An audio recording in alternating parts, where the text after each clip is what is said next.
आपल्या मागच्या मीटिंगला आपली 16 नगरसेवक जे आहे विपक्षाची 16 नगरसेवक यांनी कायदेशीररित्या निलंबित केली। त्या निलंबनाचा विरोध दर्शवण्याकरता ही लोकं निलंबित व्हायची राहिली होती। अशी आम्ही 15-16 सदस्य परत गेलो महापौर मॅडमकडे,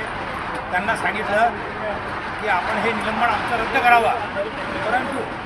त्यांनी ते निलंबन रद्द न करता आम्हाला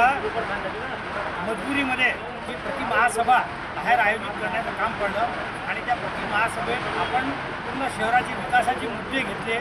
आणि ते विकासाच्या मुद्द्यावर आम्ही सर्व विपक्षांनी मिळून त्याच्यावर सहमती तयार केली आणि त्याची प्रत आपण कायदेशीररित्या माननीय आयुक्त साहेबांकडे देऊ आणि माननीय आयुक्त साहेबांना आपण सांगू की आपण ही शहराचे मुद्दे उचललेले आहेत, ते शहराचे मुद्दे मंजूर व्हायला पाहिजे। इथे ते बहुमताच्या जोरावर जरी पास होत नसतील तरीसुद्धा